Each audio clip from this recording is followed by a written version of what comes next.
kabar sahabat tangguh? Kami hadir membawa informasi upaya Indonesia dalam membangun ketangguhan bangsa menghadapi bencana.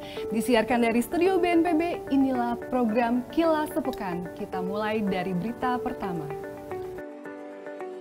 Badan Nasional Penanggulangan Bencana menerima sebanyak 37 siswa Pusat Kegiatan Belajar Masyarakat atau PKBM Negeri 14 Klender pada Selasa 17 Januari. Para siswa disambut oleh tim Pusat Data Informasi dan Komunikasi Kebencanaan dan diperkenalkan berbagai jenis bencana pada diorama edukasi bencana di lantai 11 dan 12 Geraha BNPB. Mulai dari bencana hidrometeorologi, basah dan kering, bencana geologi, tas siaga bencana, serta upaya mitigasi kesiapsiagaan dan penanganan bencana turut disimak oleh para siswa dengan antusias. Sosialisasi dan edukasi kebencanaan melalui diorama merupakan salah satu upaya dalam membangun kesiapsiagaan menghadapi bencana, mulai dari pengetahuan dan pemahaman, serta diharapkan informasi yang diperoleh dapat disebarluaskan kepada lingkungan sekitarnya. Kepala Badan Nasional Penanggulangan Bencana Letnan Jenderal TNI Suharyanto memimpin rapat koordinasi Satuan Tugas Penanganan COVID-19 dan Penyakit Mulut dan Kuku atau PMK di lantai 15 Geraha BNPB Jakarta pada Selasa 17 Januari.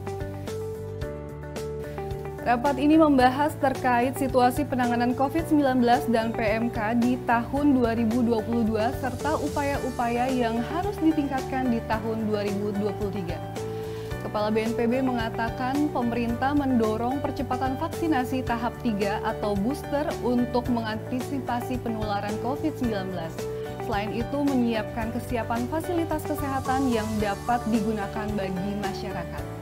Kemudian, Kepala BNPB menegaskan penanganan PMK bagi hewan ternak masih akan terus diupayakan, yaitu dengan meningkatkan vaksinasi hewan ternak, biosecurity, dan pengobatan serta potong bersyarat, sehingga potensi penularan dapat dicegah dengan lebih baik. Kepala Badan Nasional Penanggulangan Bencana Letjen TNI Suharyanto didampingi Sekretaris Utama BNPB Lilik Kurniawan beserta seluruh pejabat eselon 1 dan 2 di lingkungan Badan Nasional Penanggulangan Bencana mengikuti rapat kerja bersama Komisi 8 DPR di Kompleks Senayan, Jakarta, Rabu 18 Januari. Rapat kerja yang dipimpin oleh Ketua Komisi 8 DPR RI Asyabul Kafi dan didampingi oleh Wakil Ketua Komisi 8 DPR RI Dia Pitaloka Marwanda Sopang serta Aceh Hasan Syadizili itu dilakukan guna membahas tentang penanggulangan bencana dan persiapan mitigasi bencana di akhir tahun 2022 dan awal tahun 2023 serta isu aktual.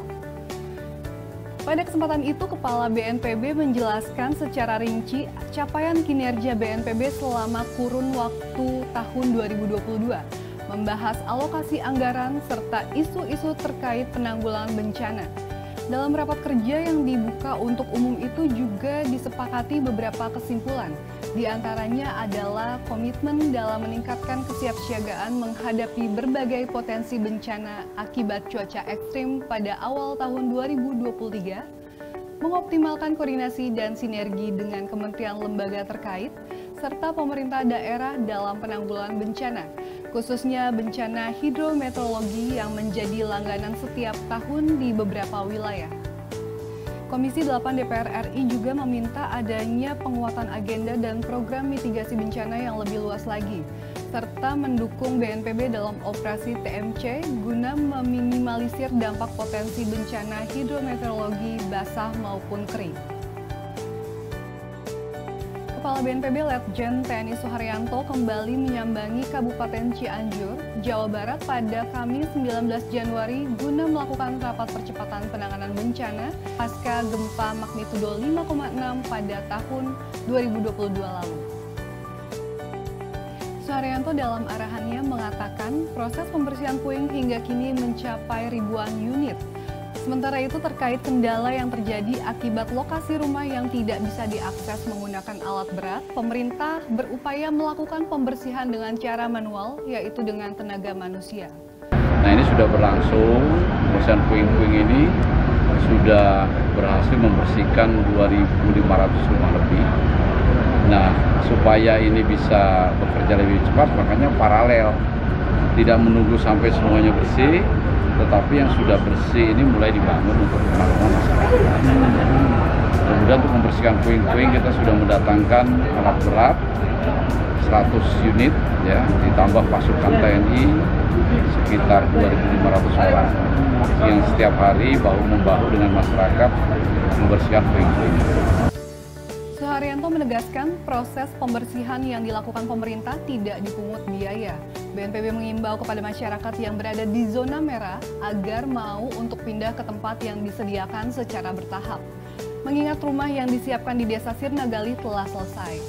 Rapat kali ini dihadiri oleh Bupati Cianjur, perwakilan Kementerian PUPR, TNI Polri, DPRD, seluruh perangkat kecamatan dan desa yang ada di Kabupaten Cianjur dan lembaga terkait lainnya.